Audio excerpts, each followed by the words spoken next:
Well, very good evening, ladies and gentlemen at home. My name is Kyle Corvus Crow, and I am joined here tonight by Brian Starkey. How are you? I am great. Still getting over a little bit of the double header that I had last week, too. Yeah, they put you through the ringer last weekend, or last week in general, so. Yeah. So, the throat's still recovering a little bit, so if you hear me give a little bit of a cough, just know that I'm not dying. It's forgiven. No problem. But I am very excited for tonight's cast. We are leading off with an actually really pretty exciting game, I think. It's McGill versus Princeton, in case you can't read there. Off the top, we are going to be getting into that. More league action yet to come. Is Princeton Ivy League? I believe Princeton is. Because you and I are getting the run of these Ivy League schools. I'm fairly certain off the top of my head. This is our third one, right? Oh yeah, I think so. So we are on our third Ivy League because we had the Harvard strats, right? And then there was the other one. Duke. Did we do Duke? No, we didn't do Duke. Oh we man, didn't do Yale. I can pick it out of a lineup. I'll tell you that much. You just put all these schools in front of me. Which school was it? Which one's subject you to some league play? That's right. Give us a list, guys. If we get a list, I'm fully convinced. Absolutely. Well, in the meantime, I do want to touch on the standings between McGill and Princeton. McGill is currently leading 3-0 in their division, whereas Princeton is trailing with that 2-1. Has a little bit of a loss there. I think that might have been to SUNY, but I couldn't tell you for sure. Regardless, we'll put that on hold for a minute as we are getting into the picks and the bans. This is going to be Princeton on the blue side, McGill rounding up on the red for the first run. Yeah, this will be interesting. I'm curious to see what people decide to ban out because if I remember correctly, I believe 7-3 rolled out I will wait for you this time around. Or okay. I think 7-3 rolled out. I believe 7-3 is live. Yeah, so if 7-3 is the live patch, the Malzahar and Camille ban. Camille did get nerfed. Malzahar also got nerfed. His Voidlings are the Everyone kind of got nerfed, right? Yeah, like everyone and their mother got nerfed, I think. Tristana got a buff. Yeah, the only champion to get a buff was Tristana. Her rapid fire is now 5 seconds, or 7 seconds increased from 5. 2-second increase. Hecarim, I believe, was left alone there, so still a strong band, possibly one of the stronger bands now coming out since so many champions just got, I hesitate to say gutted, but pretty beat up on. Yeah, a lot of their like, I guess, core champions that we've kind of seen in the meta, the Zyra, the LeBlanc, the Camille, the Varus ban coming out. Yeah, Varus, that actually is a really smart ban. If you're trying to get rid of an ADC, Varus is by far one of the safest ones to get rid of. His corrupting chains are annoying. His piercing arrow is also very annoying. The hail of arrows, just to slow you down as you try to chase him, does all make a nice little cocktail of an ADC there. Cinder, the last ban coming out from the side of Princeton. We're going to see what will be the retaliation shot from McGill. A lot of champions taking down a peg in this current 7.3 meta that is live. Tire me. Veigar is out of there. That's an odd one, but the Veigar Varus. Yeah. Maybe just next to each other. Maybe a misclick on the first one, right? Yeah. We really wanted Veigar, but we ended up with Varus. Oh, no. Well, Jasso at the top side of things, picking. Let's see what comes of that. Yeah, I like Jasso with that summoner heal. That top lane summoner heal. Oh, I hope they're in. I hope they're in spectate order. That'd be bad.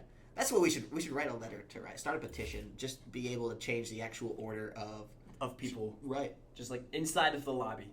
Oh, did you want in the lobby? Just from our personal perspective. That's right. Jace getting picked up. Jace got nerfed as well. Pretty badly. Yeah. So his Mercury Hammer, so like his R-Switch Mercury Hammer does less damage. It used to be 0.4 attack damage ratio. Okay. And they dropped it down to 0.25. Okay. So that does less. His Thundering Blow, when he's in hammer form, his Mercury Thundering Blow Hammer, that mana cost was increased by 15. And I feel like there was one more that I can't remember. I think it was on his Q, but now my mind's... Oh, it's on his Thundering Strike. They nerfed the damage on it. When he jumps up in the air and smashes down. Right, okay. That does less damage too. So Jace, I'm pretty sure Jace is still a good pickup if you're looking for more of that like kind of splish push, like duelist top lane. But he's not going to be nearly as consistent, and he'll be a little bit more mana hungry when he's trying to disengage with his Thundering Hammer. Okay. So there's a little bit of a play that could go into that. Nami and Graves being picked up for the side of McGill. I like the Graves pick with all of the trouble that surrounded the jungle in this patch, just with so many good junglers, prevalent ones being nerfed, and then, another great one in the form of Hecarim just being taken off the table. Yeah. I think Graves is a very solid pick. We've seen him actually in some pro play games around, I believe, Smithy from CLG picked him in a couple games over their wins in Dignitas. So, Old Dignitas. Kha'Zix is the response, and what a response that is. I don't believe he actually caught too much in this. Was he nerfed? Yeah, so he did get nerfed. Okay. His Q got nerfed. His isolation damage bonus went down, and okay, so that's actually really significant. Yeah, and the attack scaling on it went down, I believe. I don't remember the exact numbers because I did a quick read through. Sure, we'll check with our stat guy at break. Yeah, that's right. Come back to us after the commercial break that we have. Right, we've got interns all around just scrambling to do things like bring us coffee and tell us all the fun stats. That's right. We don't have that, but we should. Yeah, we should. I mean, we. Yes, we should have interns. Ziggs getting picked up in the mid lane for Jhin the Summoner, and the Ezreal being hovered for the side of McGill. Guan wanting to get that. I'm going to have fun with that name tonight, Guan Guang. Guan going to be able to pick up that Ezreal. Maybe he's hovering it. We've talked. That's going to be the lucky. Yep. Zed also getting picked up. That's pretty dope. I love it. I love seeing Zed plays just because they're so much fun to hear someone cast. Yeah. Yeah. Right. It's just... Faker, what was that? Oh my god! The most famous Zed play of all time. Yeah, that's right. So outclassing Guan picking up their 2 champions. Zed being not being blind picked. I'm sorry. He knew that Ziggs was there. Right. I apologize. Well, so we've seen Ziggs in the bot lane role before. Yeah, I mean, you could get spicy. Ziggs and Tarek. Whew. That's some meta-defying stuff there. You'd be hard pressed to find a stranger duo in the bot lane there, but it will be the Jhin quickly locked in, picked out by Deltais, and then Dusty Podiud comes in with that last pick of the Tarek. So we'll see. Now it's just the last remaining shot. I believe that will be top lane left open for counter pick on the side of McGill. They're confident with the Poppy. Not really the last pick, ace up the sleeve that you anticipate, but very consistent, very solid, and should do well into recently nerfed Jace. Yeah, I think so. I mean, and Poppy didn't get the nerf, and so she's still that top lane poverty. Doesn't need a lot of help. Can teleport, and I think she can survive against Jace. I mean, like he's gonna have to work hard to start to out damage. Just do enough damage to her to the point that she gets forced out of defending that split push, right? Right, sure. And so that's how I'm kind of looking at it, is that if Jaso does decide to go that split lane or split push top lane Jace, where he's not exactly with his team quite as much, then I mean they should be good off. And if you look at the team comp of Princeton, they do have a what I would consider a relatively decent poke siege comp kind of. For right? sure, yeah. With the Ziggs, with the Jace, the a lot Jhin of and wave the Tarek. clear, a lot of harass at a distance, just through some of their skills there, and not a front line that you can't sneeze at with the threat of a Tarek initiation. Right. With Kha'Zix. And we did see Tarek once earlier this season too, and it was a little bit underwhelming. But I don't think it was the champion's fault. I think it was the way the champion was being played. In my opinion, just like we talked about it at the time, but a lot of good Tarek plays rely on his ability to activate his ult. Right. And because his ult is one of his core team fight components. And so if you're too late on that, your team's already dead by the time absolutely. By the time you and your tank have your invincibility, right? Right. And so actually there's not really a tank on the side of Princeton besides Tarek. It's going to be kind of all on him to shoulder that burden. Now the good news for him is it's relatively the same story over on the side of McGill. It's just different positions where we find the tank Poppy in the top lane, but I feel like that's a much safer bet all throughout. Even those supports have some nice gold income options just through their itemization paths. Top, especially a poverty top, can still just almost naturally be more effective just the way the champions are built and designed. Yeah, I think so. But then you also have to look that neither side really has any form of hardened cage. either. Sure, yeah, just with the hard CC, you could maybe rely on a Nami ultimate and a Zed ultimate daisy chained in together there. Right. With some Poppy flanking on the side. But, yeah, you're really going to hope for some poke down and harass into a Kha'Zix. Yep. Kha'Zix jump behind. Yeah, and right, just the WRQ. Surprise! Here I am. Ooh. I'm sorry, RWQ. Yeah. That's the one. Or the jump. His jump's on his E. Is it E? I thought it was, okay, because his void spikes are on his W. Well, you throw that in there too, really. It's just kind of you just mash buttons on the Kha'Zix. Yeah, so you do your invis, and then you jump in, and then you mash W to get the heal, and then the Q to get... Or actually, I think you want to do Q before W because it has a shorter cooldown. Okay. So you do Q first to maximize your damage, W, and then Q again. Gotcha. So next level Kha'Zix strats coming out. Yeah. From the meme master Brian Starkey here. Hey, I mean, it's all cooldowns, right? It's all cooldowns, guys. Absolutely. I'm excited to see how this trimmed up Kha'Zix is going to roll into the remainder of this game. Also interested to see the Jhin versus Ezreal matchup. Always like to see how that one pans out. Not too sure what either of these guys have up their sleeves as a response, but a lot of sustain coming out from Ezreal Nami. They can harass you day in and day out. So I'm going to expect to see Deltice on the edge of his seat. And we know you're on the edge of your seat for this game, but we are going to toss it over to a quick commercial break. Just a quick 30-second shot from one of our sponsors. Don't go anywhere. We'll be right back. Ben, Sam, and Ken are on separate journeys to defeat the menacing Vile Dragon. But let's just say luck isn't on their side. If only there was a way for them to find each other and band together. Well, that's why there's Band. It's a mobile app that allows people to come together using common interests. With Band, you can find fellow gamers, chat, schedule gaming sessions, and conduct polls. Stage epic battles with friends while sharing videos and photos along the way. So try Band today. Band. Be together.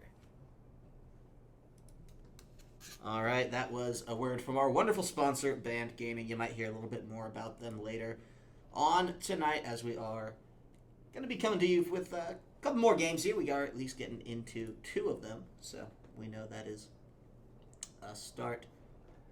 League of Legends taking a sweet time to load on up as the players are connecting in onto the Rift. We are going to give you the side rundown for Princeton University. In the top lane, it is Jasso.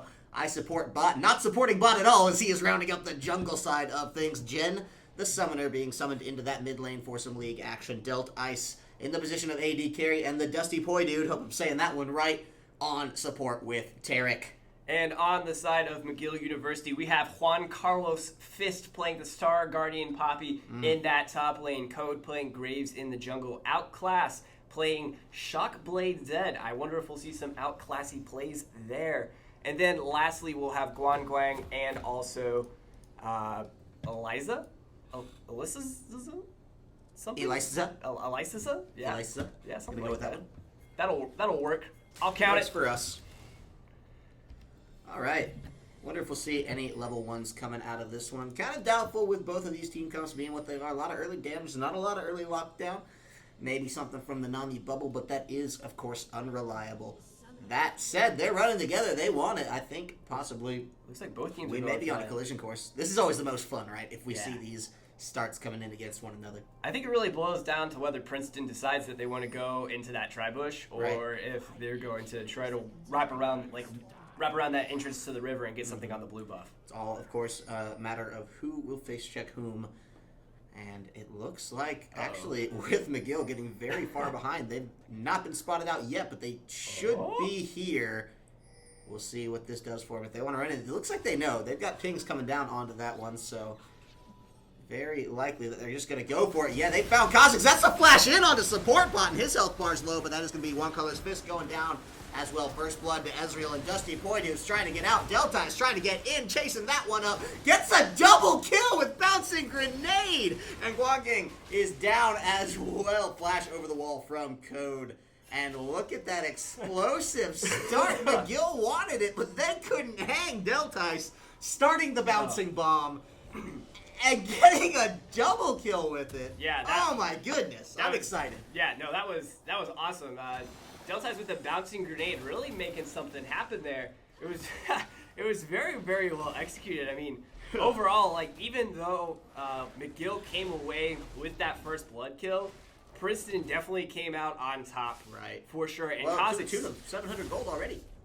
yeah, exactly. And I Support Bot didn't even end up that far behind from Code because Code got an assist, but I Support Bot also got an assist, and he's about having close to the same jungle clear time as well. Like, in terms of actually being set behind, that was a very excellent trade for Princeton. That's exactly what you want for your gen. 600 gold off the bat. And not to mention a nice top lane boost as well with that early gold going on to the side of Jazzo's Jace. Not going to use anything there, just does have that nice 400 gold. Sizable advantage, but I think this tells me that I'm expecting to see a lot of this game now played around the bot side of the map, particularly with Deltice and Dusty there. I think with both junglers having sort of a stunted early clear due to neither of them actually being able to leash or get leashed, Right. that should prove to be action centered around the bot lane. Kind of doubtful that they'll go for those early top gang kills, but Kha'Zix may just want to come in and snowball Juan Carlos Fist. Maybe the secret to his name Snowball is... on card. Oh. On Juan Carlos. The No, secret to his name. Yeah, that's right. So the secret to I Support's bot's name is probably that he just comes and ganks bot lane. He supports bot via the jungle. That's the secret there. And actually, so fun. Some subtext going on for you. That's right. A Gotta little read bit. between the lines. Princeton literature professors couldn't teach you that. Same. Same. Oh man, is on a collision course. Code and Support Bot have both ended up in that top side of the map. They know they're there, which likely means it's just going to be some idle harass coming through in the meantime. Trying to prolong these resets does get the smite away, but Code's there. Got to be careful. Poppy's actually not coming back to help thus far, and Support Bot takes that one away relatively free.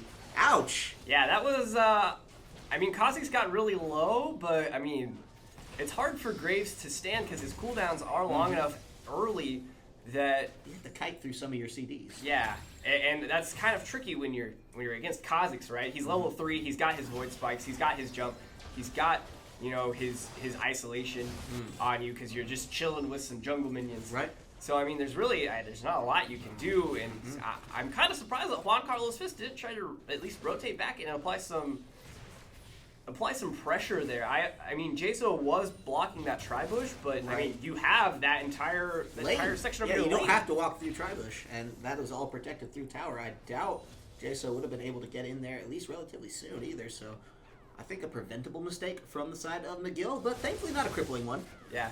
Oh boy, this is being outclassed. Is trying to get in, but Jen the Summoner might be in some trouble from Code. Meanwhile, in the bot lane, we got some slap fights going around. Not going to be to the tune of too much, as most people are just looking to back off, take a snack break, say, hey, we'll get back to this in a minute. I'll be back. So I think this is going to be an interesting trade here in the bot lane, right? So if Nami lands a bubble on Jin, right? Tarek will come in, use his stun to stun them up, but he has to be careful that he doesn't stay in their face for too long. Okay. Because Ezreal is able to disengage. Nami can poke down with her W and also heal as well. So I think it's one of those things that depends on how aggressive Tarek tries to be off of Nami's aggression, and we'll see how these two lanes interact and who will really end up winning it. Jin is behind by 5 CS, but he also has the wave pushing towards him.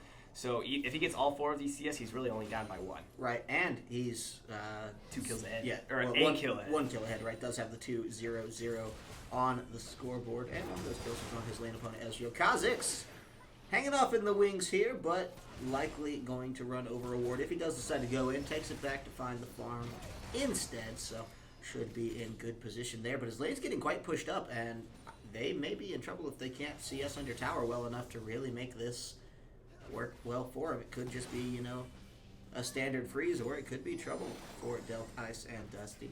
Yeah, and we're seeing the limits of Tarek's sustain right now. So Ooh, but that is the benefit if you take into account the stun through there. Of course, you can out-sustain your enemies if they're not in lane either. That's right. It's like my approach to stealth games. Like they can't sound the alarm if they're dead. Right, absolutely. Did you play Dishonored without killing anyone? Yeah, totally, man. Totally did that. That's how I played Dishonored. To be fair, I actually did play Dishonored that way, and it was the most annoying 14 hours of my life. Oh, man. So, back to League. I think that was a really good move by Elisa in the bot lane. If you're ever pushed up far enough and your enemy has a Kha'Zix or a jungler that's really good at clothing distance like a Zac or something like that can do a jump over the wall, if you're playing support, be very mindful of that, the fact that you're so far pushed up and you can get ganked by your jungler coming through that try as well as river. Be mindful that that's a place that they're going to come from. Yep. So make sure that you have those places warded, because that right there saved the bot lane's life, because they were low enough where... Here comes Yasuo for a gank on the outclass. Shadow will get him out of there. Continue your point. Yeah, it was just one of those things that they were low enough that iSupport bot would have been able to come in there and get a kill, maybe even set Deltice a little farther ahead than he already is. Sure. And that's actually a really good fight, or I guess good pickoff by Juan Carlos. Jace not able to trade back quite as effectively because his shock blast isn't quite leveled up enough to do enough damage to Poppy, just because, Poppy. Right, just because Poppy.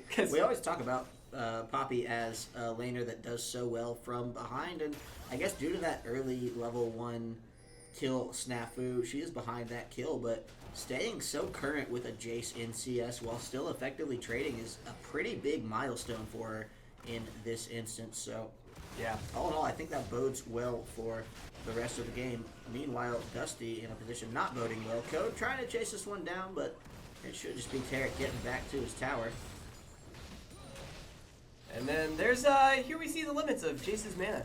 Yep, he's pretty thirsty. He does have the minions to back him up. They got enough magic for the both of them, seeing as they are all caster minions. Thus, much harder to farm under tower. I don't think Juan Carlos is going to take away too many of these. Actually, just takes some damage on the chin.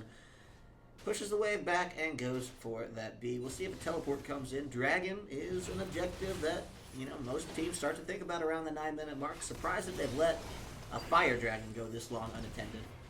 Yeah, to be fair, it's only been 9 minutes, and there hasn't been enough action around the mid lane or the bot lane to really spur them in one direction or the other. But now that Juan Carlos Fist actually used his teleport in the top lane to get back into the lane, and that leaves Jaso with that teleport advantage. So maybe they try to make something happen. Classic TP advantage. Back, run straight for the dragon. Nice flash in, but Jen the Summoner is actually going to bite off a little bit more than he may be able to chew here. The death mark will get him so low, but just barely survives. The ignite code's in for it. Support bot, in the meantime, found outclass. We'll see if he can outclass Code again in the rematch. Code says, I think I've got it, but support bot says, okay, yeah, you got it.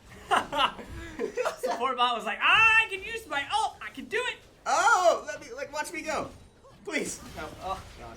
But it's tragic. Oh, wow. A lot of damage traded by Jace. Yeah, Jaso wants it. He's going in bloodthirsty. Does trigger the ult out of Juan Carlos, but there's only so far you can run down lane against a Jace. Does flash. Should be out of that one. Yeah, so there's a lot of things that happened there. Ziggs actually didn't die to... by like a hit point. Right, yeah, and that actually, the interesting thing about that is I think he got health recovery by killing Zed. Okay. That's if I remember correctly, that's a mastery, right? He'd be having to run dangerous game for that. Yeah, I mean. Okay. He could. I didn't think that was standard on. That's a 18 12, mids, right? It's 12, 18. Yeah, I believe that's one of the 12 masteries. Yeah. So if it is, I mean, maybe that's what kept him alive. His barrier also helped a lot. He survived through the ignite ticks. I mean, yeah, the whole thing was very, very spicy. Barrier was so well timed too, because if he'd just been a second or two off with that, it did eat most of that damage coming out from outclass. Zed's ult does do damage based on how much damage he does to you from the time he triggers it to the time that it pops. So if you just pop it on someone and walk away, it's not going to do as much as if you pop it on burn a combo on him and then walk away. So he's very prone to coming away with more from his burst options. Right, and I think Outclass might have been better off, instead of trying to flash out of his Ziggs ult, maybe trying to close the distance instead and engage on top of him, because the majority, he had about half health before he got hit by the Ziggs ult. So he could have tried to be a bit more aggressive earlier, instead of trying to wait until he was aggressed on to make that happen. I think they're setting up a dive onto Jen the Summoner here. That is 3v1 under the tower there. Ziggs is very good at surviving under towers, but there's only so much you can do against a dive like that. Code gets the credit for the kill. Yeah, so actually, even though Kha'Zix has those 2 kills, he is down by about 27 CS and a kill now. So that is a equating to about a 1,000 gold difference in favor of Code against I Support Bot. And it's actually interesting. We talked about the big lead that Princeton had with that 3-1 at the beginning of the game, and it's actually switched to them being behind by about 1.3k. I Support Bot here again, maybe trying to make something happen on Guangguang. Yeah, trying to support Bot, but the wards there are good, and so they've been wasting a lot of his time. Most times he's come down to the bot lane, it's just been, 10 to 15 seconds of his otherwise, jungle spoken for time. He's going to try to make this one happen here, but they're so far back behind tower, he's just going to be running right out of it. So credit to the side of McGill for keeping that one well warded up and playing on the fringe enough to waste a little bit of time there from the opposing jungle. Yeah, and I think that's what's gonna slow down this Kha'Zix, because he hasn't been doing an excellent job. Like, he's been in good gank positions. Like, he spent a lot of time in top lane trying to get Juan Carlos Fist, but he got out right away, and he didn't make anything happen. He went to the mid lane and he helped. Did he even help get that kill on Zed? Yes, actually, I believe he secured the kill, because, look, Ziggs doesn't have a kill. Okay. So, so he did secure the kill under tower, but then, instantaneously got turned around on by Code in that 1v1 that Graves came out in advantage of this time around. There's the money. Oh, no, Jade wants it. Jen's going to have to get out of that one. That's the barrier pop very soon, and Outclass certainly lives up to his name, getting in on Jen the Summoner and getting out quick, clean, and efficient, burning the Ignite and the Ultimate, taking away the barrier. Either side had flash to burn, but I'm pretty sure they would have spammed that one out if they had as well. Now, possibly some dragon pressure coming out. Should be favor for the side of McGill. Yeah, definitely, especially with Outclass taking away Ziggs. That's one of their main damage threats in the mid lane. I Support Bot, not able to make anything happen really, but now he's in a dangerous spot. Yeah, barely dodges the tidal wave, but look at that. Code's on him. Code's going to find him rampaging through this 4-1-1. He's got the information for all of your League of Legends damage related questions, and he's doling out the answers left and right. Oh, you got me with that one. That was good. Thank you. It's almost as good as your 404. Actually, that one kind of hurt. That one wasn't quite as... That was more painful than it was good. Oh. Well, they're going to be taking this dragon. He's certainly feeling the pain right now. Outclass is going to help his team take that one out. It will be the smite from Code taking it through. Yeah, now they're on to Jen the Summoner again. This is actually pretty dangerous like for this. the Zig. Zed can just hop right over that minefield, flashes in to get the spin, and takes away a kill for it. Definite favor going over into the side of McGill. They were behind in the early portions of the game, but now they're in pretty good shape, I'd say. Yeah, honestly, I would have hated to see what they would have done had they won that level 1 engage. Woo. That would have been... This game would be, I think, very hard for them to claw back from. But at the same time, I don't think Princeton's doing a good job of making any plays across the map. No. So they've tried to cycle in a couple times onto that bot lane, just sending Kha'Zix down there, but that has left quite a big exposure in Jen the Summoner's play in the mid lane. 4 of the team's 7 deaths. A little bit of a precarious situation to be in, especially when Ziggs should, in theory, be one of those champions that's helping with the bot lane ganks that you want to supply, but you can't roam to bot lane if you're leaving such a vacuum of your own in the mid side. I think very good heads-up play from Outclass to pick Zed into that situation. Said, hey, look, I can get in. I can hop over the minefield. I can dodge the bombs. I can be a threat. Right. And I think a lot of that is coming from that aggression that we talked about him needing to have. Guangguang, just barely not getting hit by anything, so not getting rooted. But I think that a lot of that comes from that aggression that we were talking about after we saw Ziggs pretty much solo kill him there. Right. Is that he just needs to play more aggressive, because Ziggs can't really match your damage right now. No. Especially because he's lacking the gold. My goodness. Well, Deltice is wanting to get in onto this one. Nami's defensive play is keeping Guangguang there where he needs to be. That's going to be the ult pop in from Tarek. Support bot is trying to get in onto this one. Does find only the exhaust off the bat, though. And that's a nice turnaround from Guangguang. Maybe he's going to be able to find a kill. The teleport still coming through. Poppy flashing for it. Deltice is going to get pinned against the wall. Juan Carlos Fist will pick up his first kill of this game. And going to chase off the other 2 members to boot, but now has teleported away from the top lane in a dangerous position. They should look to take this turret here if they want to make the most of that teleport. Yeah, and Zed actually really does need to rotate here if he wants to keep Jace from taking that turret and giving his bot lane enough time to take it down. Not sure who's going to win this race here. Looks like Jace will get the full 650 gold to himself. will be turning the kill on over to Outclass, though. That's going to pop. You can't flash away from that. Maybe you can, actually. I thought that was going to be a lot more devastating just based on what we'd seen earlier. So, Jasso effectively trades the Summoner spell for that tower, and hey, that's worth it. Yeah, I mean, 650 gold. Yeah, that goes right on to Jace, and it actually does benefit his team by quite a bit as well. But I mean, you're still suffering from a pretty heavy deficit right now, about 3,500 gold, and that hurts, especially now that Juan Carlos Fist is here going to do some damage. Yeah, Jen the Summoner's getting dove on. Support bot's not actually there in time to do much with it, and does get knocked away regardless. So Juan Carlos Fist certainly at a point with these 2-1 and 2 score that he can make an impact on the rest of the game. That hammer is coming out and swinging for it. Yeah, and I think you're kind of seeing a little bit of the difference here in terms of the difference between Poppy and Jace in the top lane, right? Yeah. Like, Jace was able to take that first tower a lot faster than Poppy was, but Poppy has been applying way more pressure on this map. In terms of the global team game, you're absolutely right. Yeah, and so I think it might take Jace a little bit of time to ramp up and start getting that split push going. But if his team doesn't start to get on board, like, with their play and making those rotations and not, getting instantly exploded, you're going to have a really hard time of making that split push chase work. Ramping up to that point where you can't even effectively do that. It's only going to be harder now that the effective full lane swap has come in. It's a little bit of a topsy-turvy situation here. We got Zed in the bot lane, Poppy in the mid lane, and the bot lane in the top lane, so I don't even know what meta this is anymore. So what goes where, but all we know is Code is trying to get out of that enemy tier. Jungle Outclass wants to get in onto Delta. He's going to come in right under tower. Goodbye. Not even close. Outclass is coming through. Absolutely devastating right now. Jaso on the chase. Jumps into the bubble. And Nami says, see ya. Oh, boy. I mean, that was overall.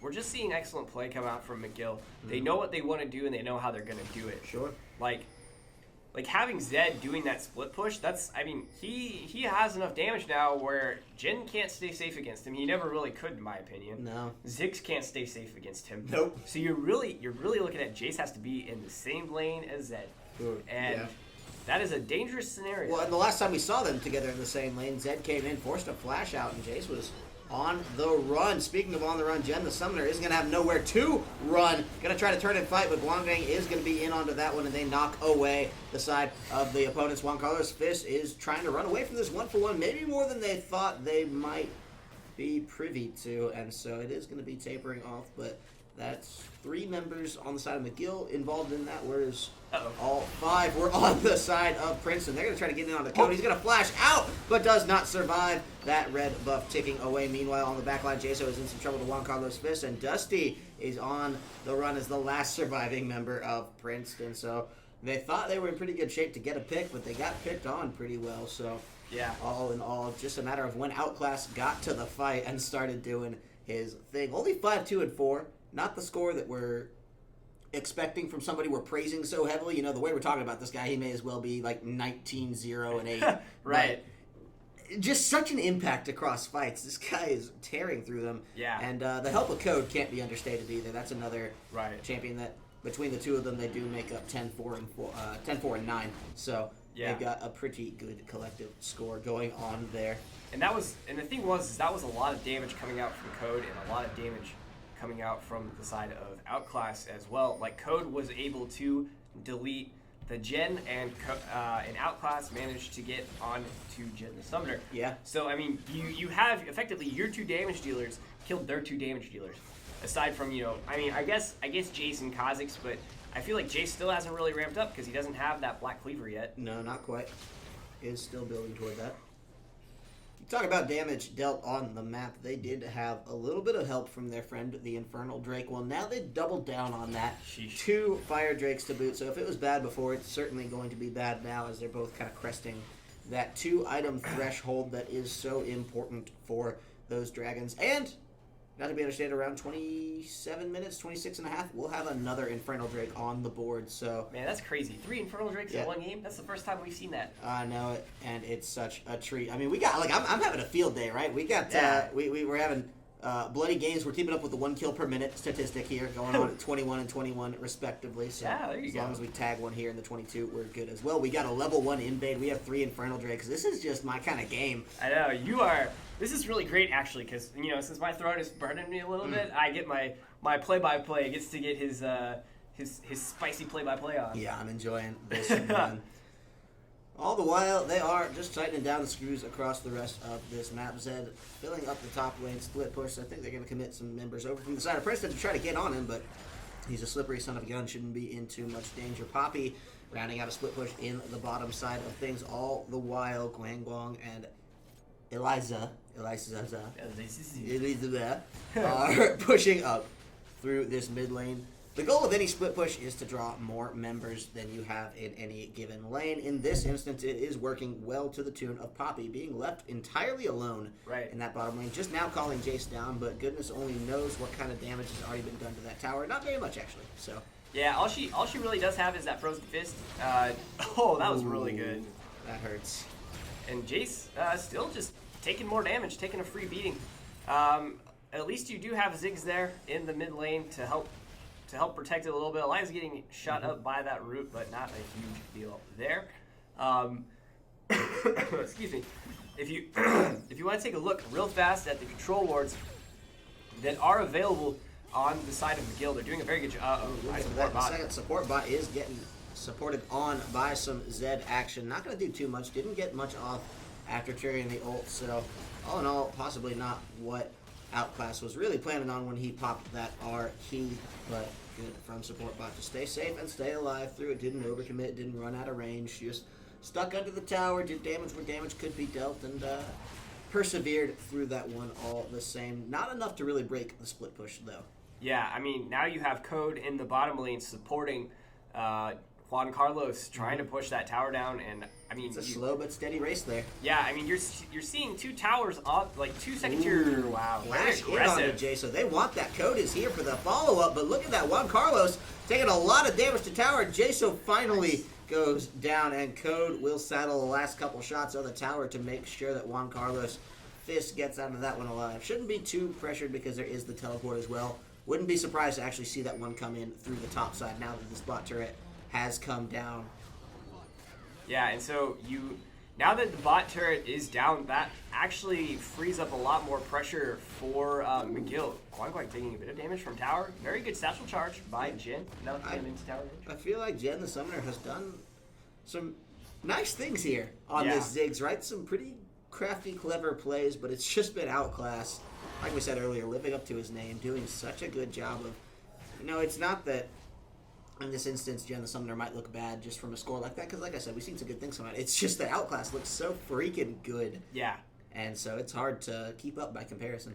Definitely, and there's also a lot of good wards that McGill is putting out that's helping them get this pick and get this information that they need to know who's rotating, know if they can do basically a 1-2-1, because Graves has just been chilling in the jungle farming. So it's really just kind of been a 1-2-1 scenario, right? And the ward coverage that McGill has been able to put out this game so far has been very, very good, and I think that's worked extremely well in their favor. Juan Carlos is playing an amazing game on Poppy, really kind of fighting that Jace. Yeah, has been doing quite well for himself there. Does seem to just be ahead of a curve in every single trade, but look at that. Does have some members collapsing, but the pause has come through. Outclass on that disconnect. Not too big of a deal. Is actually out of the range of anything too dangerous there, so I think should be okay. Hopefully just a quick disconnect, reconnect issue. Nothing too bad coming out there. We will have more information in just a few minutes.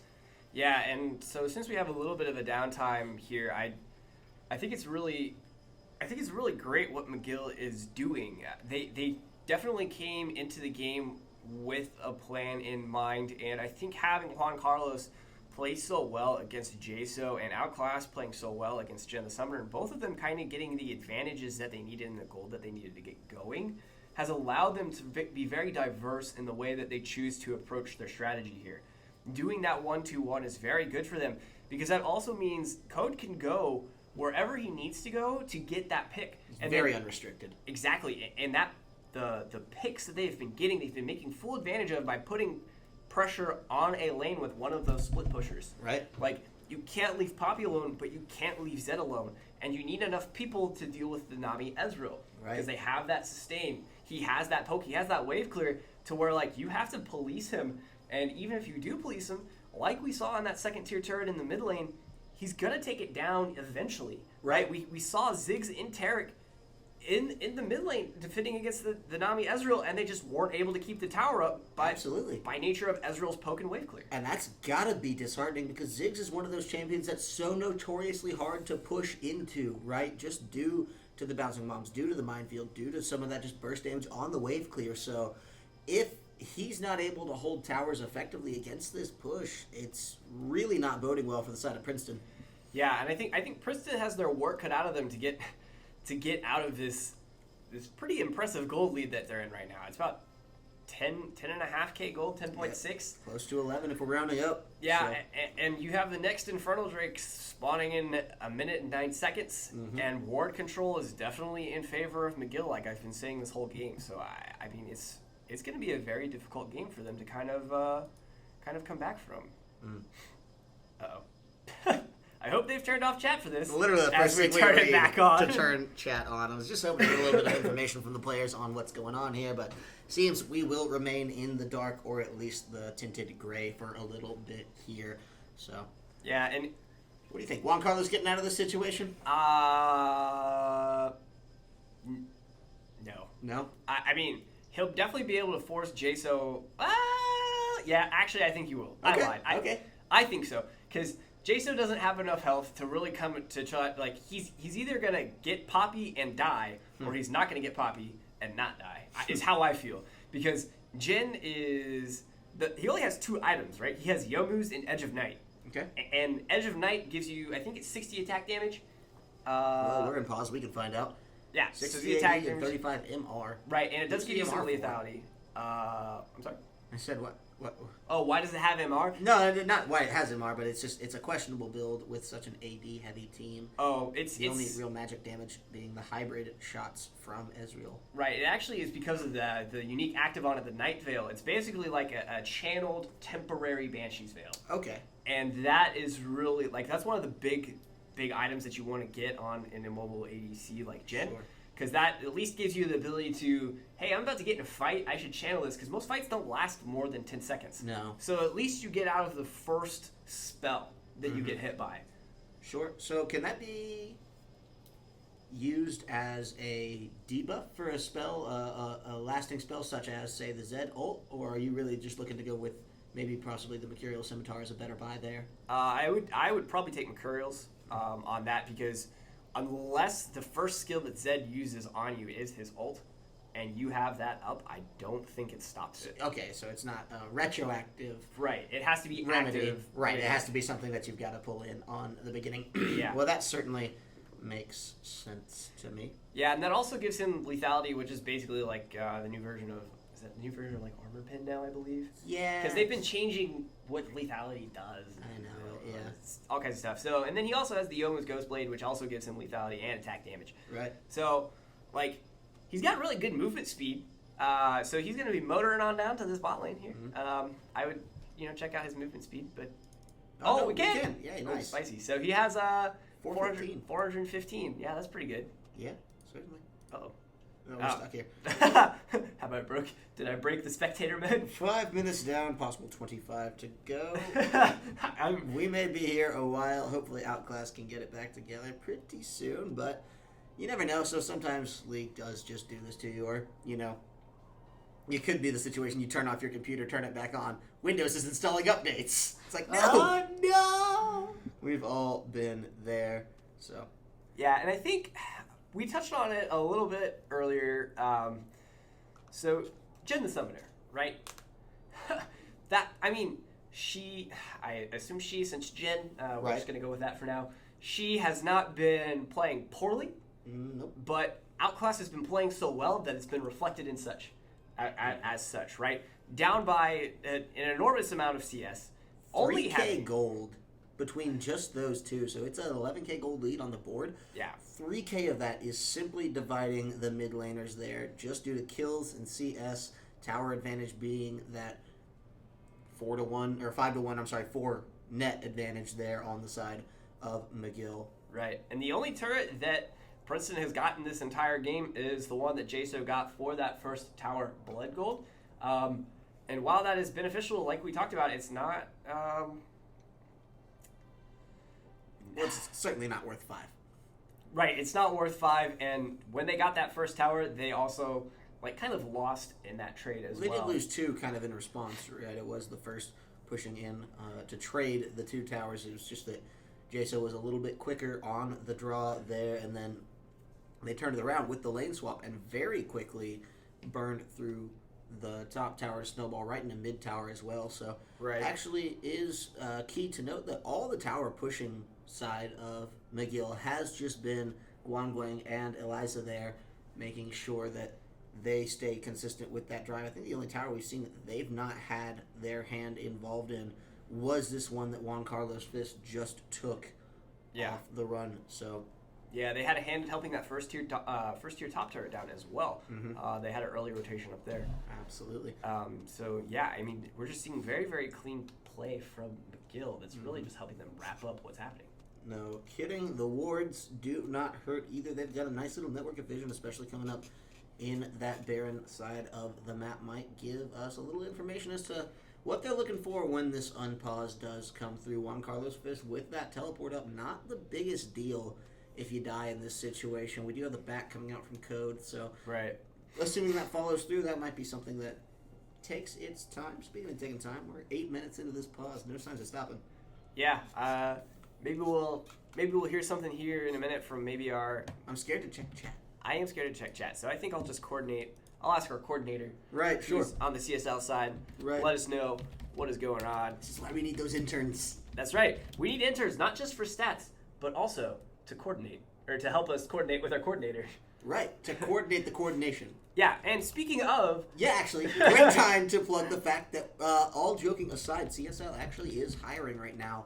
We are in desperate need of a capable social media manager. So if you are good at managing social media, please give us a shout. You can find us on cstarleague.com for more information. Chances are, if you're watching, you're familiar with cstarleague.com. Yeah, and that's actually the C Star League is cstarleague.com is how Kyle and I got started too. It's true, yeah. We just kind of stumbled in. Yeah, went through C Star League. Just clicked on the website, emailed some people, and here we are today working for CSL. So dreams really do come true. They do come true. It's a great time, honestly. I've really enjoyed my time that I've been able to spend with CSL and casting these games. Because sometimes you get some really deep analytical games where you see those high diamond teams play against each other, but then you also have these games where you have the majority the barn burners. Yeah, some of them are just clown fiestas. Oh man, packing it all into a clown car's size game with 40 clowns worth of action. Meanwhile, another quick plug to make. We do want to touch on some stuff that's exciting happening around here. I want to bring some attention to our Midwest Campus Clash. Midwest Campus Clash is a big League of Legends tournament between Midwestern schools. I do believe it's limited the teams that can participate, but if your school is one in the Midwest, be on the lookout for that because there's $25,000 on the line to a winning team, which if you are in college, you already know is just a ridiculous amount of money. It's going to be April the 8th at Columbia College in Missouri. Registration for the qualifiers is open until the 22nd of this month, and that begins the qualifier on March 5th. You can type !Clash into Twitch chat for more information. Meanwhile, the plug is ending. So is possibly JSO's life, but Juan Carlos Fist is in trouble on that one and does come out worse for the wear. They're going to give that one over to JSO. Not a bad person to put that on. Does have those 2 items completed with the Black Cleaver and Yo Moose. Possibly could have been a little bit better distributed toward the side of Deltice, but you got to take what you can get, especially against a Poppy when death is on the line. Ziggs Bomb coming out in the top lane. Not going to find it. Yep, and as we can all see, I was in fact wrong, and I fully admit that I messed up. I think we're stuck on watching Deltice here. Oh, are we? Yeah, I got this right here. Boom, baby. That's it. That's the action. We're back on Jay the Summoner. Pushing that tower. And this is where Ziggs shines, right? Pushing a tower. That's right. He's got that satchel charge, baby. That's taking one out. Code! Back on the board. Code could be in trouble here, though. Did not anticipate that. And now it is going to be Eliza running for her life there as well. Does throw down the bubble, but there's only so much you can do when all 4 shots connect. Dusty takes it for himself. Not who you want to give it to, but you'll take what you can get. And look at this. Out of the gate from the pause, it is going to be Princeton taking the time to breathe and saying, hey, look, give us an inch. We'll try to take a mile with that one. Well, and you also outclass never reconnected, so it is now it's a 5v4 right now. Oh my goodness! Wow. Okay, I did not notice that. I think they ran out of pause time, or no way, because it's 22 minutes left on the pause. Well, I mean, because it's 22 minutes for the entire game. Right. Right. So I mean, I don't know how much time each team gets. I don't know. I think you can run the clock out pretty much as you like. Oh well, then unfortunately, for the side of McGill, maybe he's just not coming back.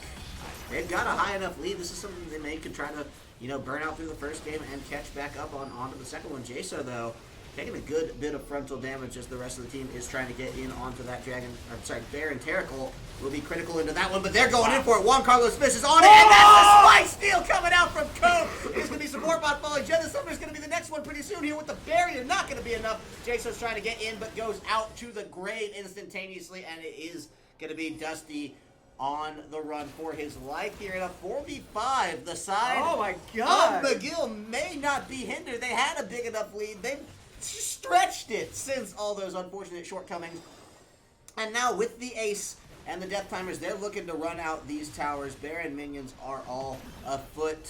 And this is a pretty significant push. Yeah, that was freaking huge. Ooh. Like, Code, flash over the wall, smite, perfect timing. Pop. Eliza with the excellent coordination, getting that tidal wave in, knocking them all up, slowing them all down, letting Ezreal get in there, That's gonna do be a an lot of inhibitor. damage. Holy cow. Like, that is insane. Yeah, they that were bot down. lane tower is in a lot of trouble too, actually, just from raw minions. If that goes unchecked, should be okay, but still not what you want chunked out just from a minion push. Right, and also take a look at Graves. He is going to be taking that third Infernal Drake with Baron. That's hot. That is... I mean, I guess if you're in a 5v4 scenario, you are at least stacked in the You win. need all the damage you can get. So, and I think a lot of this is going to boil down into whether or not that they're able to, like, just turn those fights again. I mean, that was actually very rough positioning from Princeton. Yeah. They stayed on the Baron a really long time. Yeah. They didn't have a lot of health by the time that McGill had... Delta is chunked out to half, but the ult will secure it. There's a little bit of nice splash onto the back of Jen the Summoner just to boot, and this is not looking good for the side of Princeton. Code, though, all alone, no friends nearby. They use a lot for him, but they do get him, and that's the prominent damage threat on the side of McGill. Taken out of the fight, another Baron as well taken out. So 3 in His play. sacrifice will be remembered. Yeah, 3 in play, but they might get a tower for it here. Possibly looking to get in under the inhibitor, but there's only so much they can push, right? The side of Princeton is there to collapse, and the sheer numbers game does equalize out. Juan Carlos Fist is tanky, but, we saw Jaso and the bot lane of Princeton get the better of him last time around, so Yeah. there's a certain amount of respect you have to come into this situation with. I'm really surprised they're trying this right now without outclass. I mean, the thing is that if they tried to stall out at all, they would lose any momentum that they have. Right, absolutely. And the so gold lead is there, but there's so much of it standing in terms of tower gold that could just be instantaneously taken back from Princeton. Right. That it's a slippery slope. Yeah, but the nice part is they have the super minions pushing the top. Jace has to go take care of those. That at least gives McGill a little bit of breathing room.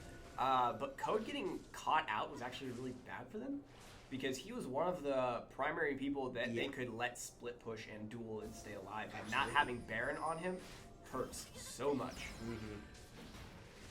This is certainly turning into an interesting game. Hi, my name is McGill, and this is Jackass, they say. They're going to try. This one's called 4v5 lead toss. Jackass isn't creative with their names. Yeah. It's alright. They're funny dudes. Oh, man. Well, funny play coming out from the side of McGill. Nets him another tower. Juan Carlos Fist trying to be careful there. The redemption coming out from Tarek will do something on the front end, but does get knocked out of that. That's going to be Jaso well behind enemy lines, and in a 3v5, they pick up the first kill of the fight. Code is here on the back line to find the second, the third with the double kill. Delta Ice goes down as well, and support focus out. That's going to be the triple coming out for the side of Guangguang. Guang, sorry, had it backwards a little bit, but look at that. They're going to take the Tower 1. They're going to take Tower 2 on the back of some incredibly strange League of Legends, Brian. This is maybe the craziest game I've ever had to cast. And in 31 minutes, the side of McGill takes it away in a 4v5. We also have to keep in mind that only start that way. Only the last 9 minutes was a 4v5. 9 minutes? Yeah, it was 22 minutes. That was not 9 whole minutes. That felt like 28 seconds. Dude, I swear it was I 9 minutes. believe you. I'm just... It was... Time flies when you're having fun. I mean, like, seriously, Holy like, cow. that was crazy. It was absolutely crazy. I mean, they did it all. Yeah. Without outclass. And, like, the Baron play was just... I mean, it was just immaculate? It was immaculate. It was so good. It was beautiful. I have goodness. no words. I mean, holy moly! Like without outclass, they really pulled it out. I mean, okay, sure they had a big lead. They were probably about to make something happen anyway. Right. It was. But, I mean, it was likely a shoe-in win, but they really dug their feet in, and they didn't let the momentum fall at all. No. I mean, it was very, very well done. And on that note, actually, Kyle and I are going to transition over to the standings real fast, and we're gonna talk about the little playoff stuff that we didn't really have the chance to go through at the beginning as we're getting this set up real quickly. So as we were talking about, McGill is 3-0. They are on that win streak, haven't lost yeah, yet. no kidding. Proving why. Yeah, Princeton sitting at 2-1. They did lose their first game because they are currently on a 2-game win streak. And as Kyle and I have talked about in the in all of our previous casts, we kind of discussed the old playoff scenario. Right. We talk about this point a lot. Right, and it's okay. We really haven't. It's really not as important as we were making it out to be to start with. No. But now it is week 4. It is week 4. You don't want to start losing games now. You don't want to lose any more games than you already have. No. You really gotta dig in. I think after like 2 losses, you really have to dig in and try not to lose anymore. Right. Second place becomes so important as third does not get any shot at playoffs. It is only those top 2 that are going to be making it out from their divisions, and from there it gets even more competitive because I believe it's, single elimination. You're out of that one leading up to the major side of playoffs as it becomes one giant bracket at that point. But we'll just have to wait and see. So, Princeton seemed to come out of that pause knowing kind of what they needed to do and assessing the game. Catching their breath gave a little bit of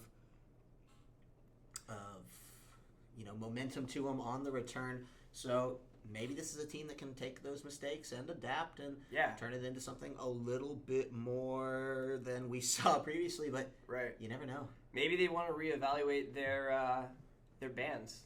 I mean, sure. I personally didn't see anything super wrong with their bans. They were pretty straightforward. Right. They made sense.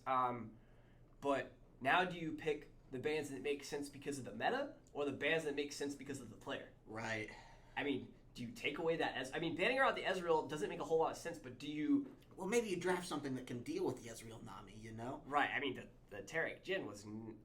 It was underwhelming. Right. I mean, you always preach on this point. Like, maybe we want that Braum to block some of those poke projectiles. Would have at least helped with that last minute snipe in the last game. Right, and I think a lot of it also would help with the that would help as well with a lot of the damage. I'm sorry, I lost my train of thought. It happens to the best of us. It would help that they had another tank. That's what I was trying to say. They had someone else to absorb the damage for them, right? Like, Tarek was there, but we talked about this before. Like, Tarek is, like, a core functionality of his team fight ability is his timing on his ultimates, and they weren't...